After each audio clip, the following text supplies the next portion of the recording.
الحمد لله وكفى وسلام على عباده الذين اصطفى أما بعد فأعوذ بالله من الشيطان الرجيم بسم الله الرحمن الرحيم إنما المؤمنون الذين إذا ذكر الله وجلت قلوبهم وَإِذَا تُلِيَتْ عَلَيْهِمْ آيَاتُهُ زَادَتْهُمْ إِيمَانًا وَعَلَى رَبِّهِمْ يَتَوَكَّلُونَ الَّذِينَ يُقِيمُونَ الصَّلَاةَ وَمِمَّا رَزَقْنَاهُمْ يُنْفِقُونَ أُولَئِكَ هُمُ الْمُؤْمِنُونَ حَقًّا لَهُمْ دَرَجَاتٌ عِنْدَ رَبِّهِمْ وَمَغْفِرَةٌ وَرِزْقٌ كَرِيمٌ صدق اللہ العظیم۔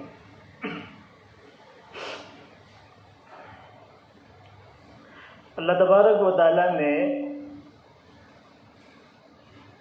اپنے ایمان کے دعوے میں سچے مسلمانوں کی 5 علامتوں کو بیان کیا ہے۔ ان میں سے 3 کا تعلق قلب سے، دل سے اور باطن سے ہے، ایک کا تعلق انسان کے ظاہر سے ہے، اس کے جسم سے ہے، اور ایک صفت کا تعلق اس کے مال سے ہے۔ باطن کی 3 صفتوں کے تعلق سے گزشتہ 2 ہفتوں میں بات ہو چکی ہے۔ تیسری چیز جو اللہ تعالیٰ نے باطن سے متعلق فرمائی تھی وہ اللہ پر توکل تھا،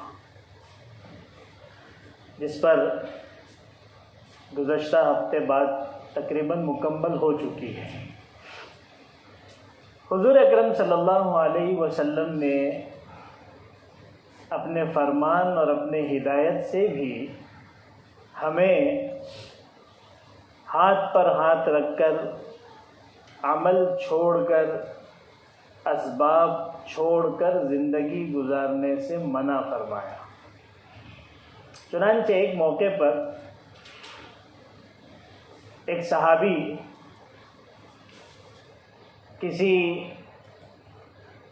جنگل کے علاقے میں اپنے اونٹ کے ساتھ تھے۔ جب کسی منزل پر رکنا ہوا تو انہوں نے اللہ کے رسول سے پوچھا کہ اے اللہ کے رسول، اس اونٹنی کی نکیل، اس کی جو رسی ہے، اس کو میں کسی سے باندھ کر اونٹ کو رکھوں یا اللہ پر توکل کر کے چھوڑ دوں؟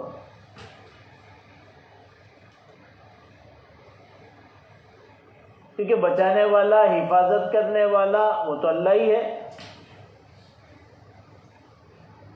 اور پھر اس کے لیے کسی نکیل سے اور کسی درخت سے، کسی پتھر سے باندھنے کی ضرورت نہیں ہے۔ کیا عمل ہونا چاہیے؟ حضور اکرم صلی اللہ علیہ وسلم نے فرمایا اعقل وتوکل، اس کی نکیل کو باندھ دو کسی چیز سے، درخت سے، پتھر سے، اور پھر اللہ پر بھروسہ کرو۔ سکھا دیا کہ توکل اسباب اختیار کر کے اس کے نتیجے کو اللہ پر چھوڑنے کا نام ہے۔ اسباب چھوڑنے کا نام توکل نہیں ہے۔ یعنی یہ کوئی بات نہیں ہوگی کہ آپ اونٹنی کو ایسے ہی چھوڑ دو، اس کی حفاظت کا اپنے طور پر سامان نہ کرو اور کہو کہ اللہ پر بھروسہ ہے۔ یہ طریقہ نہیں، اس لیے آپ کو کاروبار بھی کرنا ہے، آپ کو ملازمت بھی کرنی ہے، آپ کو کھیتی باڑی بھی کرنی ہے، آپ کو باغبانی بھی کرنی ہے، آپ کو اپنی چیزوں کی حفاظت کے اسباب بھی اختیار کرنے ہیں۔ سردی آئے گی تو سردی کے لباس پہننے ہیں، گرمی آئے گی تو گرمی کے حساب سے اپنے آپ کو سیٹل کرنا ہے، بارش کے لیے ویسے اسباب اختیار کرنا ہے، ان اسباب کا اختیار کرنا یہ اللہ پر بھروسے کے خلاف نہیں ہے۔ تو یہ تین چیزیں جن کا تعلق انسان کے باطن سے ہے، جن میں یہ تین چیزیں ہوگی، یعنی اللہ کا خوف ہوگا، ایمان کی ترقی ہوگی اور اللہ پر توکل ہوگا، تو باطنی اعتبار سے یہ شخص اپنے ایمان میں سچا ہے۔ چوتھی چیز جو اللہ تبارک و تعالیٰ نے سچے مومنین کی نشانیوں میں بیان کی، وہ ہے الذین یقیمون الصلاۃ۔ یہ وہ لوگ ہیں جو نماز کو قائم کرتے ہیں۔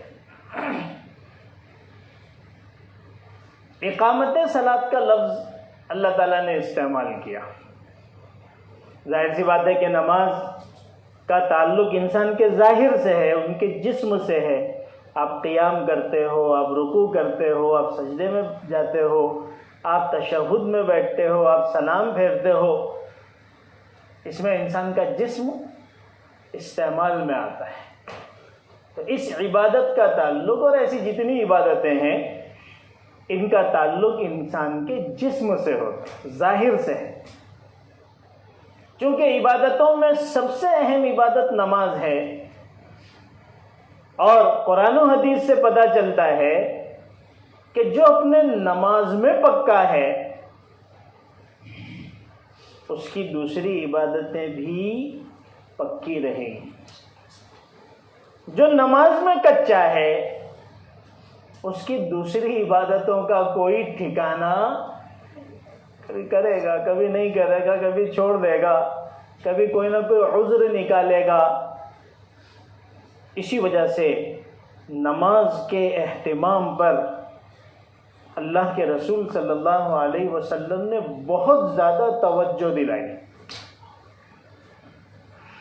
آپ کو روزے کے بارے میں نہیں ملے گا کہ بچپنے سے روزہ رکھاؤ،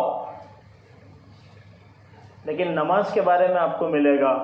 بچہ 7 سال کا ہو جائے تو اس کو نماز کی ترغیب دو، حالانکہ نماز فرض نہیں ہے۔ 10 سال کا ہو جائے اور نماز نہ پڑھے تو اس کو مارو، کیونکہ اللہ کا یہ بڑا حکم اب اس کے اوپر لاگو ہونے والا ہے۔ یہ بالغ ہوگا تو فرض ہو جائے گا۔ ایسا نہ ہو کہ یہ بالغ ہو جائے اور اس کو نماز کی عادت نہ ہو اور یہ نماز چھوڑ کر خدا کا نافرمان بالغ ہونے کے ساتھ ہی شروع ہو جائے۔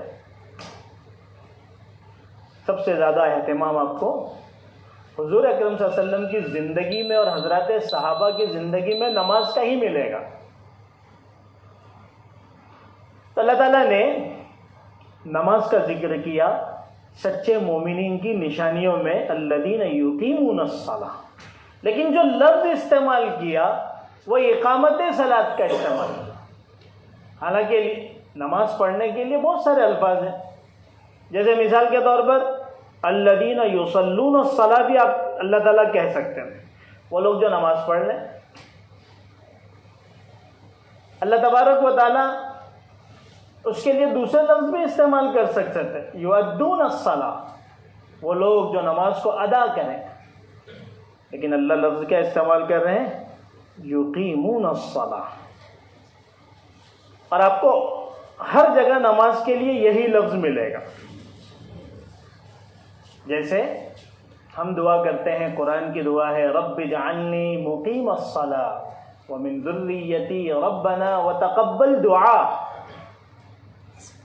اے اللہ مجھے نماز کا قائم کرنے والا بنا اور میری اولاد کو بھی۔ یہاں پر بھی اقامت صلاۃ کا ذکر ہے۔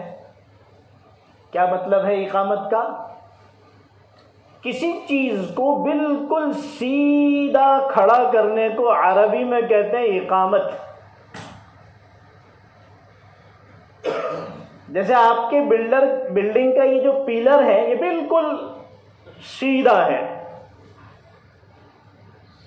وہ جو آرکیٹیکٹ لوگوں کے آرکیٹیکچر علم ہے اس کے حساب سے یہ بالکل سیدھا ہونا ضروری ہے. اس میں اگر خدا نہ خواستہ کجی اور ٹیڑھا پن رہ گیا تو اس پر تعمیر ہونے والی عمارت ہمیشہ خطرے میں رہے گی، کیونکہ اس کی بنیاد ہی ٹیڑھی ہے. حالانکہ پلر ہے، اس میں وہی مٹیریل لگا ہے، وہی سلیہ لگا ہے، وہی اس میں مسالہ ڈالا گیا ہے جو سیدھے پلر میں ہوتا ہے. لیکن چونکہ پلر میں کجی ہے، تھوڑا ٹیڑھا پن ہے، اولمبا سے جب اس کو چیک کیا جاتا ہے تو وہ سیدھا نہیں ہے. تو آپ کہیں گے بھائی یہ بلڈنگ معرض خطر میں ہے، کبھی بھی گر سکتی ہے. اسی وجہ سے آپ دیکھیں گے 20-20, 25-25, 30-30 مالوں کی بلڈنگ بن جاتی ہے اور اس کے پلر بالکل اسٹریٹ ہوتے ہیں. اس سیدھا ہونے کو اقامت سے تعبیر کیا جاتا ہے. اقامت صلاۃ سے کیا مراد ہے؟ نماز سیدھی ہو، جس کو سچے ایمان والوں کی نشانی قرار دیا کہ صرف نماز کا پڑھنا کافی نہیں ہے بلکہ نماز کی اقامت ضروری ہے.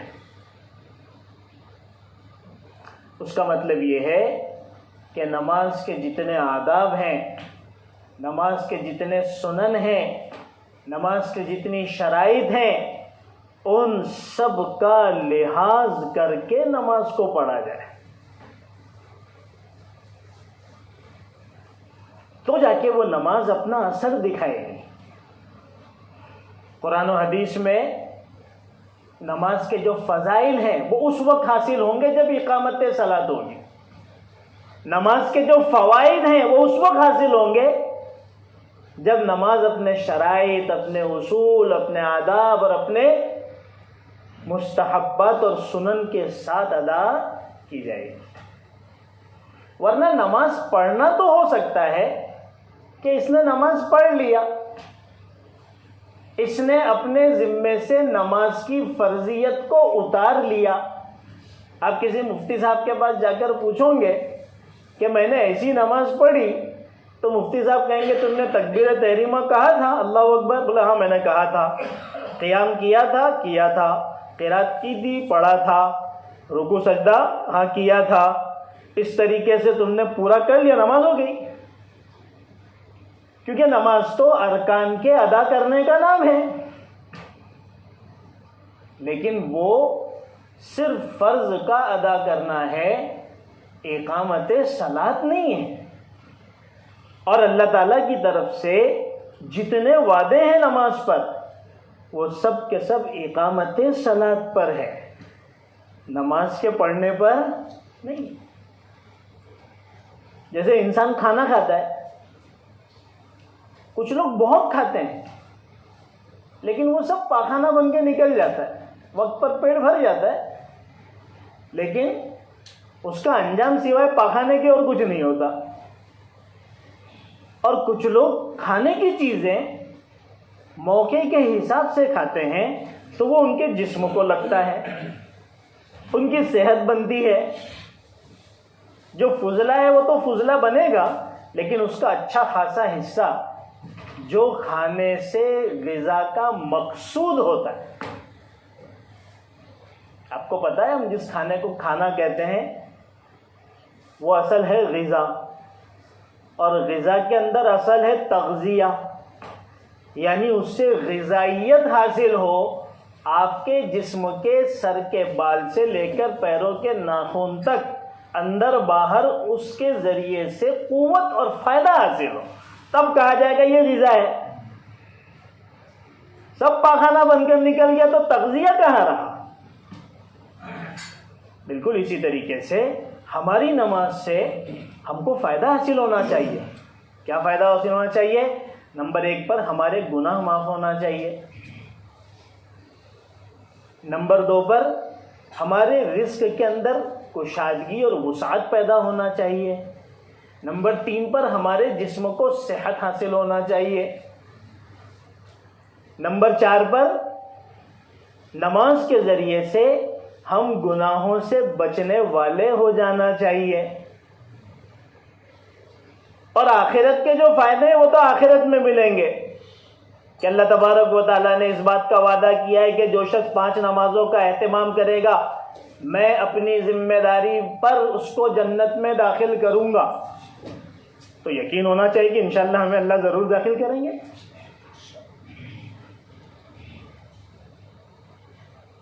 تو گناہوں کی معافی، رزق کی وسعت، پریشانیوں کا دور ہونا، دل کا سکون، چہرے پر نور، جسم میں قوت، چہرے پر نور،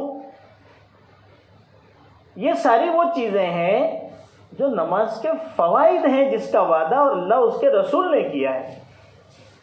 گناہوں سے حفاظت، ان الصلاۃ تنہی عن الفحشاء والمنکر، نماز تو فحش چیزوں سے اور اللہ کی نافرمانی اور معصیت سے بچانے والی ہے، تو اس کا اثر ہماری زندگیوں میں ظاہر ہونا چاہیے۔ یہ نماز پڑھنے سے نہیں ہوگی، یہ اقامت صلاۃ سے ہوگی، جب ہم نے نماز کو حسین اور جمیل بنا کر اپنے آپ کو بھی اور اپنی نماز کو بھی پڑھا ہوگا، تب جا کر یہ فائدے حاصل ہوں گے۔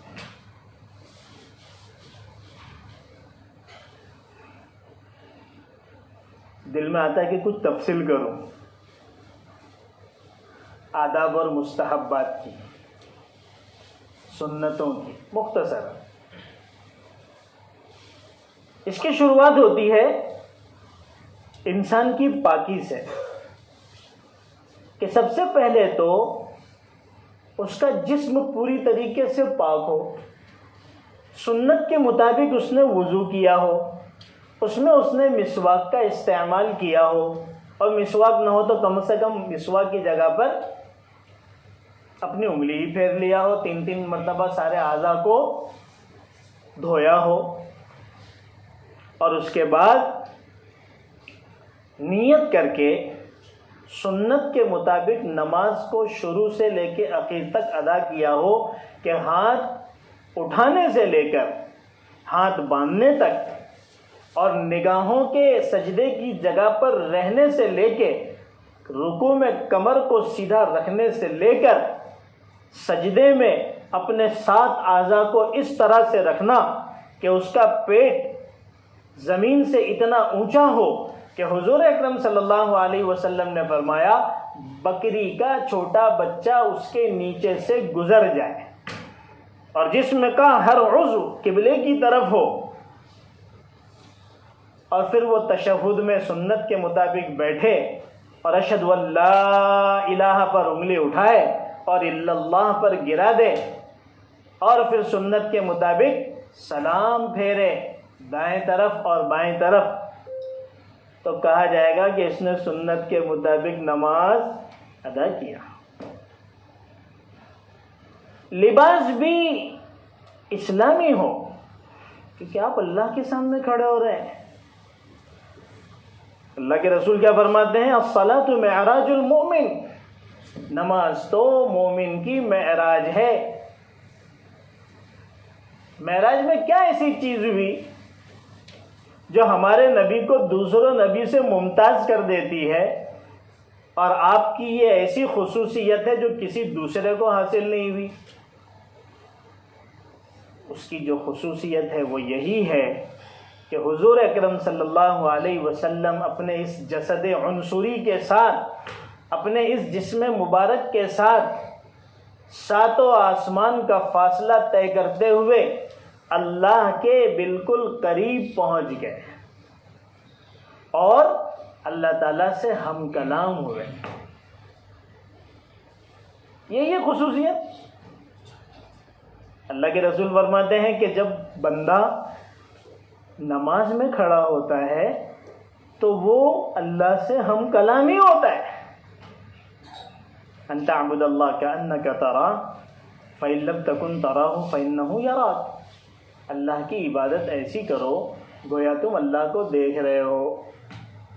اور اگر یہ کیفیت پیدا نہیں ہو سکتی تو کم سے کم یہ ذہن میں ہونا چاہیے کہ اللہ مجھے دیکھ رہا ہے. تو اللہ تعالیٰ یہ معراج دن میں 5 مرتبہ ہر مومن کو نصیب فرماتے ہیں. ظاہر سی بات ہے کہ جب اللہ کے حضور حاضر ہونا ہے تو اس کے آداب کا لحاظ بھی تو رکھنا ہے.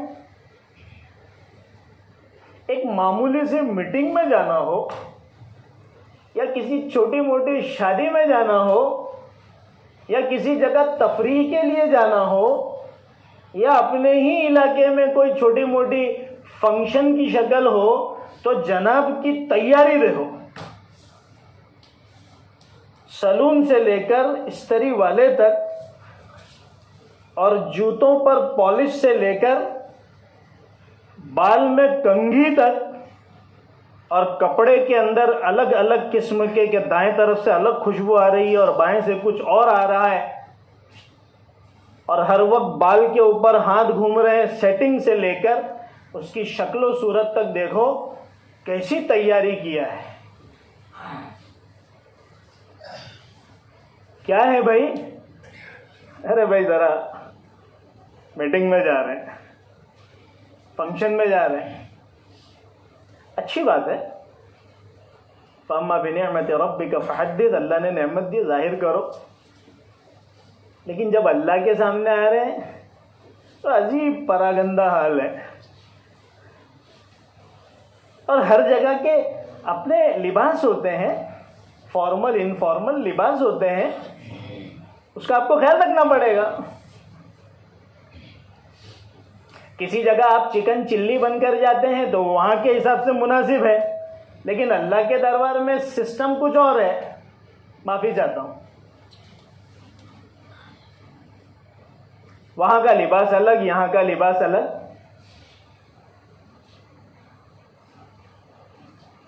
تو لباس کا بڑا اثر ہے، انسان کی اپنی زندگی پر بھی اثر ہے، اس کی عبادتوں پر بھی اس کا اثر ہوتا ہے. تو حضور اکرم صلی اللہ علیہ وسلم نے لباس کے جو آداب بتائے اور خاص طور پر نماز میں اس کا لحاظ رکھنا بہت ضروری ہے، جس کی شروعات ہوتی ہے سر کی ٹوپی سے. قرآن و حدیث کی روشنی میں فقہا نے یہ لکھا ہے کہ کھلا سر رکھ کر نماز پڑھنا مکروہ ہے، اور کسی عمل میں کراہت کا آ جانا یہ اس بات کی دلیل ہے کہ وہ اللہ کے نزدیک مقبول نہیں ہے.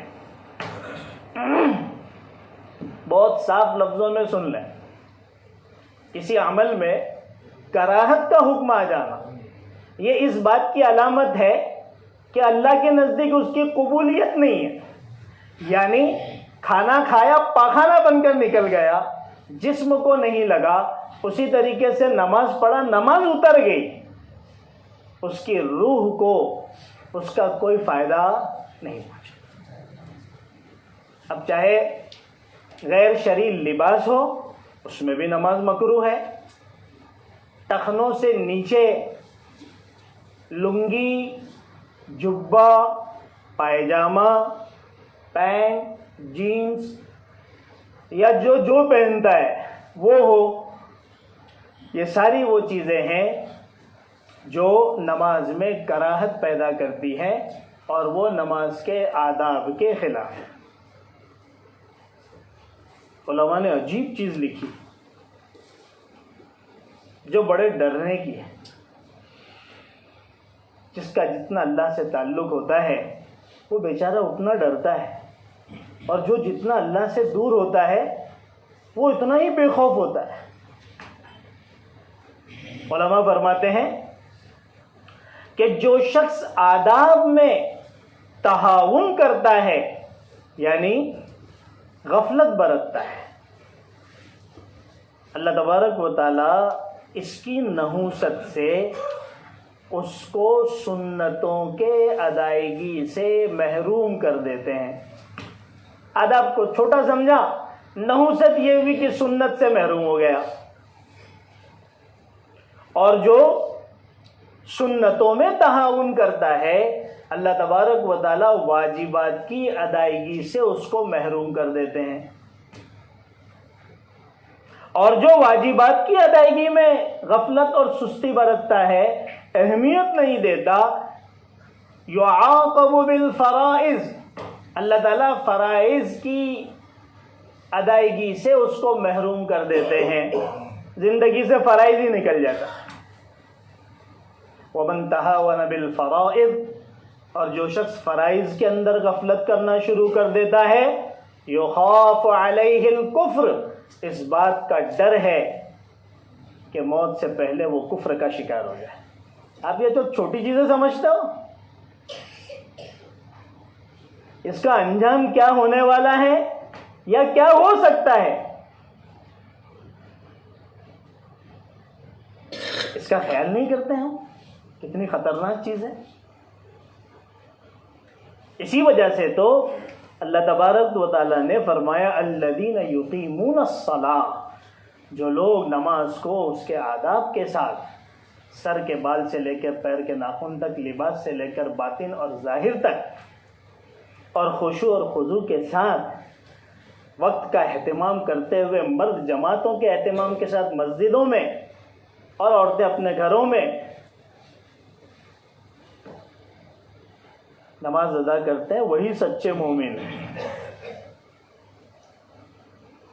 اس سے پتہ چلا کہ جیسی ہم نماز پڑھتے ہیں،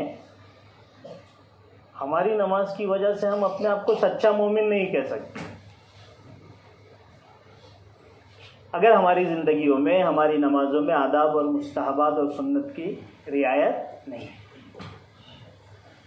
مسواک جیسی سنت، جس کے بارے میں صحابہ فرماتے ہیں کہ ہم نے اللہ کے رسول کو اتنا مسواک کرتے ہوئے دیکھا کہ ڈر لگتا تھا کہ اللہ کے رسول کے مسوڑوں سے خون نہ نکلنا شروع ہو جائے، اتنا آپ اہتمام کیا کرتے تھے مسواک کے جو فائدے ہیں، حضرت شیخ رحمۃ اللہ علیہ نے فضائل اعمال میں اس کو 70 گنوایا ہے، اور اس کے مقابلے میں افیون کو لایا، اس کے 70 نقصانات کو گنایا، اور اس کے بڑے فائدے میں بتایا کہ مسواک کی برکت سے اللہ ایمان پر موت دیتے ہیں، اور افیون کی نحوست سے آدمی کا خاتمہ بغیر ایمان کے ہو سکتا ہے۔ اس کا اہتمام ہماری زندگیوں میں ہے ہی نہیں۔ آج کا جو نیو جنریشن ہے وہ تو مسواک کرنا پسند ہی نہیں کرتا۔ تو یہ وہ آداب ہیں، یہ وہ سنتیں ہیں نمازوں کی، یہ وہ شرائط ہیں جن کا لحاظ اگر ہم نے رکھا تو کہا جائے گا اقامت صلاۃ اس نے کیا اور یہ سچا مومن ہے۔ آگے اللہ تبارک و تعالیٰ فرماتے ہیں وَمِمَّا رَزَقْنَاهُمْ يُنْفِقُونَ، جو ہم نے ان کو مال عطا فرمایا ہے، جو رزق دیا ہے، اس میں سے خرچہ کرتے ہیں، زکوٰۃ بھی دیتے ہیں، صدقہ بھی دیتے ہیں، خیرات بھی دیتے ہیں، اپنوں پہ بھی خرچ کرتے ہیں، دوسروں پہ بھی خرچ کرتے ہیں، دین کی جب ضرورت پیش آتی ہے اپنے حساب سے مال لگاتے ہیں، کوئی موقع وہ چھوڑتے نہیں ہیں۔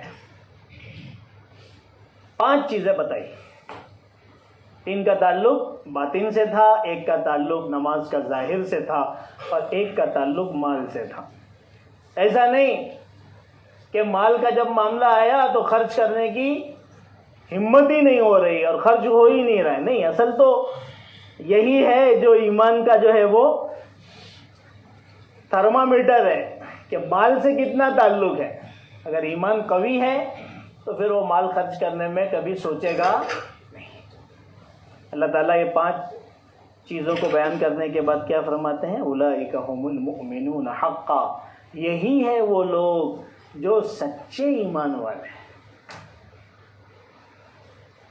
کیا ملے گا؟ اللہ تو غیرت والے ہیں۔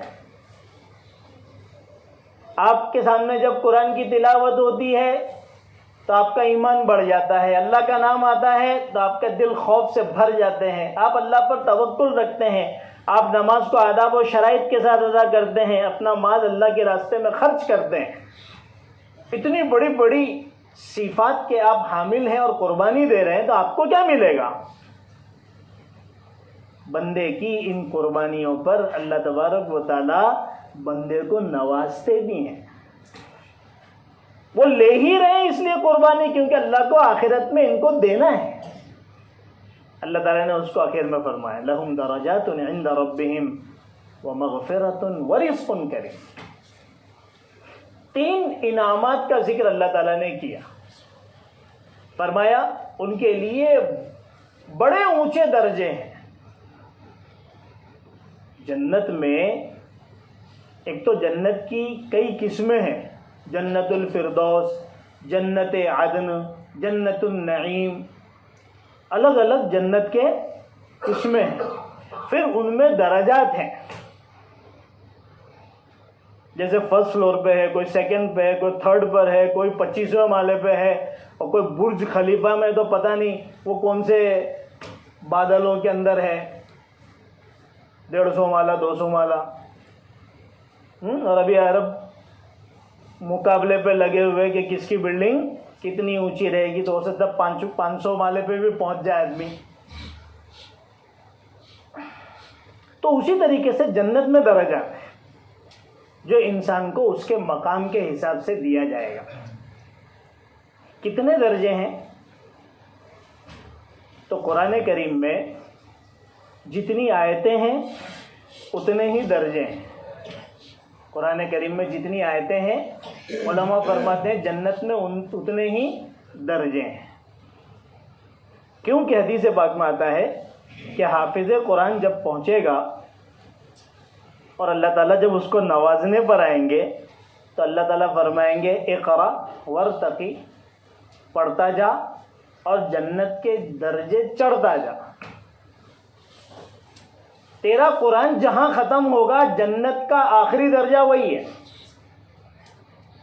اس سے علماء نے یہ چیز نکالی ہے کہ جنت کے درجے اتنے ہی ہیں جتنے قرآن کی آیت ہیں. اس سے آپ اندازہ لگائیں کہ حافظ قرآن کی اللہ کی نظر میں کتنی اہمیت ہے. تو اللہ تبارک و تعالیٰ ان 5 چیزوں پر عمل کرنے والے سچے مومنوں کو اعلیٰ درجے عطا فرمائیں گے. دوسری چیز فرمایا وَمَغْفِرَةٌ، گناہوں کو بخش دیں گے. جس کی بخشش ہو گئی وہی کامیاب ہوگا، جس کی بخشش نہیں ہوئی پکڑا گیا وہ بیچارہ ناکام ہو جائے گا. اور تیسری چیز فرمائی وَرِزْقٌ کریم، اللہ تبارک و تعالیٰ بہترین رزق عطا فرمائیں گے. اس نے یہاں پر اپنا مال اللہ کے راستے میں خرچ کیا، اللہ اس کے بدلے میں جنت کی اعلیٰ نعمتوں سے اس کو نوازیں گے. تو ہمیں یہ کوشش کرنا چاہیے کہ ہم ایمان میں سچے ہو جائیں، سچے مومن بن کر زندگی گزاریں. اس کے لیے ہمیں اپنے باطن کو بھی صحیح کرنا ہوگا، اپنے ظاہر کو بھی صحیح کرنا ہوگا، اور اپنے مال کو بھی اللہ کے راستے میں جیسے جیسے موقع آئے خرچ کرتا رہنا ہوگا. اللہ تعالیٰ ہم سب کو عمل کی توفیق عطا فرمائے. وآخر دعوانا الحمد للہ رب العالمین.